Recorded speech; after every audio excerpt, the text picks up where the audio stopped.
Important points triangle पे हम लोग कर रहे थे। तो आज एक लास्ट पॉइंट बचा हुआ है जो हम डिस्कस करेंगे। वो पॉइंट क्या है? Side bisector. तो एक बार रिकॉल कर दे कि कौन कौन सा पॉइंट हम लोगों ने पढ़ रखा है।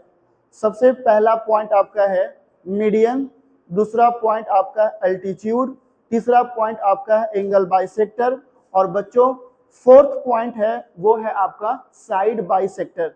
तो आइए देखते हैं कि साइड बाइसेक्टर ट्रायंगल से कैसा रिलेटेड है और उसकी क्या डिफाइन होगा और क्या क्या उसके साथ होगा। तो मैंने आज इस वीडियो में आपको पहले ही वो चीजें मैंने लिख दिया है, सिर्फ आपको हम यहाँ पर समझा देते हैं जिससे कि टाइम बच जाएगा। तो आइए देखते हैं। Side bisector, side bisector is also line just like a median, altitude और साइड एंगल बाइसेक्टर। तो साइड बाइसेक्टर भी एक टाइप का लाइन ही है। लाइन आप बोलिए जो कि विच इज परपेंडिकुलर बाइसेक्टर। पर बाइसेक्टर के साथ साथ आपको परपेंडिकुलर होना चाहिए, वैसे लाइन को हम बोलेंगे साइड बाइसेक्टर। देखिए ये लाइन आपका जो है वो इस साइड के परपेंडिकुलर होना चाहिए along with the side bisect, और ये लाइन साइड को बाइसेक्ट भी करेगा। जो थोड़ा सा बच्चों लोग को कंफ्यूजन होता है कि टर्म में लिखा हुआ है साइड बाइसेक्टर तो केवल साइड को बाइसेक्ट कर देगा। नहीं बच्चों, साइड को बाइसेक्ट करने के साथ साथ इस साइड का परपेंडिकुलर होना भी जरूरी है। ऐसा नहीं केवल साइड को बाइसेक्ट करेगा तो बाइसेक्टर हो जाएगा, ये हम लोगों को बोलना गलत है। इसलिए साइड बाइसेक्टर होने के साथ साथ परपेंडिकुलर भी होना जरूरी है। इसलिए मैंने क्या लिखा है कि also a line which is perpendicular bisector of side called a side bisector. Similarly, just like a median, maximum 3 medians can be drawn in any triangles from 3 vertices. Similarly, a side bisector is also a maximum 3 bisector can be drawn because of 3 sides of a triangle are given. 3 side होते हैं, इसके वजह से maximum 3 आपको side bisector को आप draw कर सकते हैं किसी भी ट्रायंगल में। तो तीनों बाइसेक्टर फॉर्चुनेटली एक ही पॉइंट पर आके मीट करते हैं, तो इसके वजह से एक टर्म प्रोड्यूस होता है। उस टर्म का नाम है सर्कमसेंटर। उस टर्म का क्या नाम है? सर्कमसेंटर। तो सर्कमसेंटर क्या है?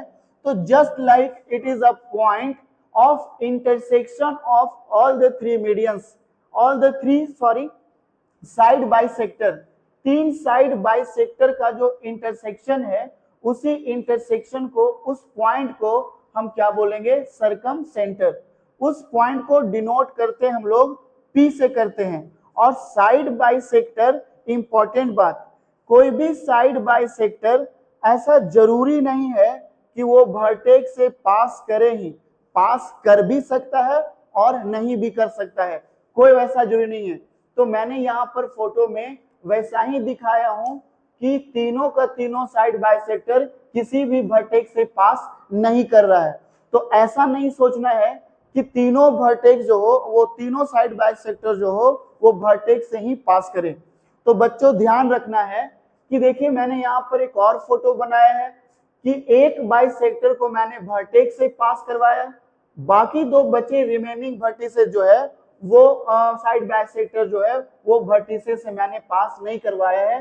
तो ऐसा नहीं है कि वर्टेक्स से पास ही होना चाहिए, साइड बाइसेक्टर के लिए कोई वैसा कंडीशन नहीं है।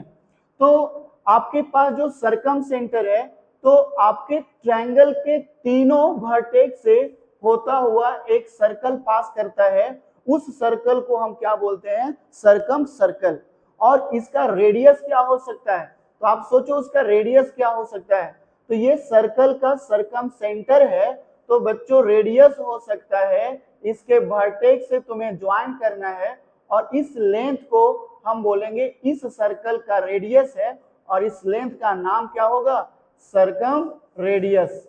और तभी आपको सर्कम रेडियस नाम इसलिए पड़ा क्योंकि ट्रायंगल के आउटसाइड वर्टेक्स से ये सर्कल ड्रॉ हो रहा है।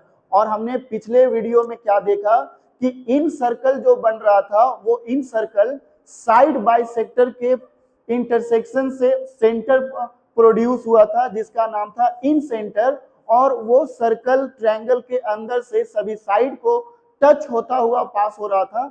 वैसे सर्कल को हमने क्या बोला, इन सर्कल। तो सर्कल, इन सर्कल और सरकम सर्कल दोनों प्रोड्यूस दो टर्म से होंगे। वो टर्म है बाबू साइड बाइसेक्टर और एक कौन सा है, एंगल बाइसेक्टर। तो आप लोग ये कहेंगे कि एंगल बाइसेक्टर से प्रोड्यूस होता है इन सर्कल और साइड बाइसेक्टर से प्रोड्यूस होता है सरकम सर्कल, और वो उसका सेंटर को इन सेंटर बोलेंगे और सरकम सर्कल का सेंटर को सरकम सेंटर बोलेंगे। इस टाइप से आपका इंपॉर्टेंट 4 पॉइंट जो है वो समाप्त हो गया और आप इसे बार बार पढ़ेंगे। और कुछ सब इंपॉर्टेंट रिलेशन भी है जो हम लोग अगले वीडियो में देखेंगे कि कुछ इंपॉर्टेंट रिलेशन क्या है जो हमें मेंसुरेशन में काम देगा।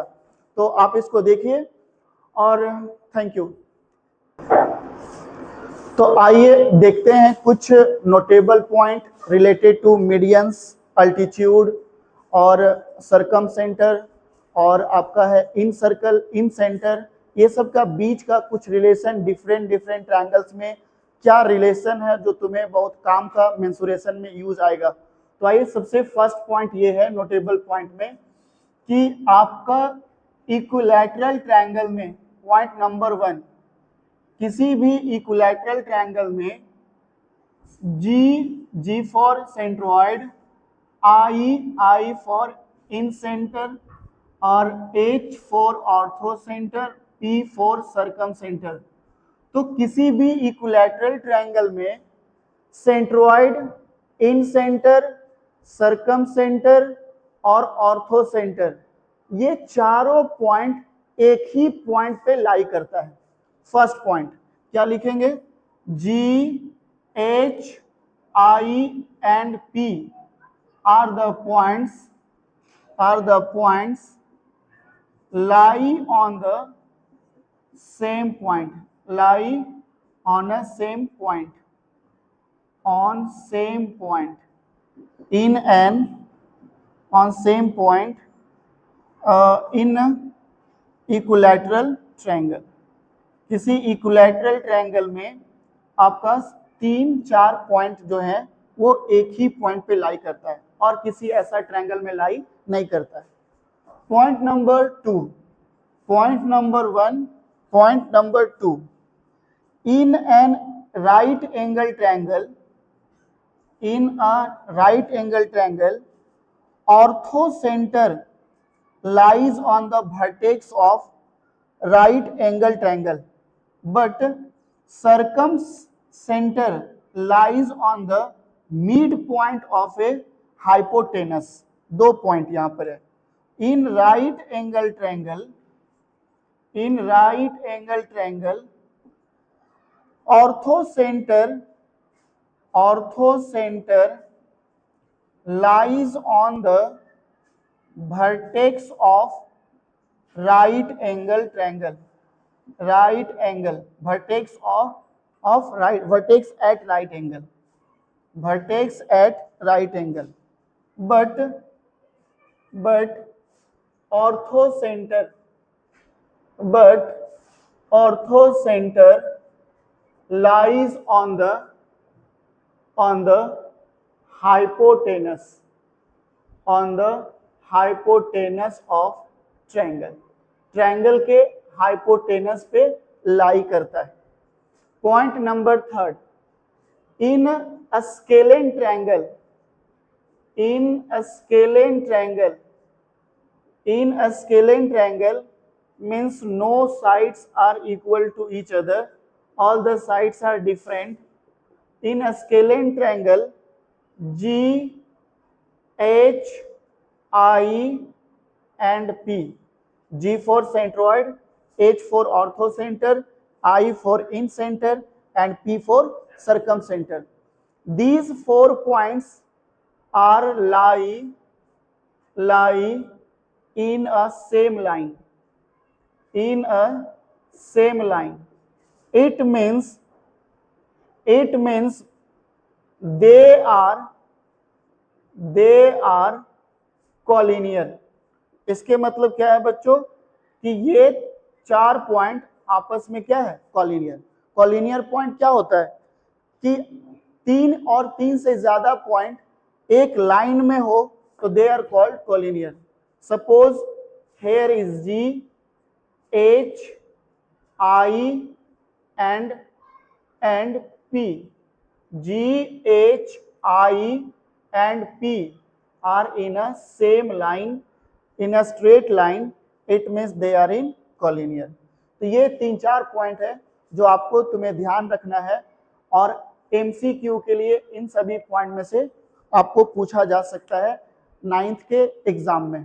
Thank you. चलिए।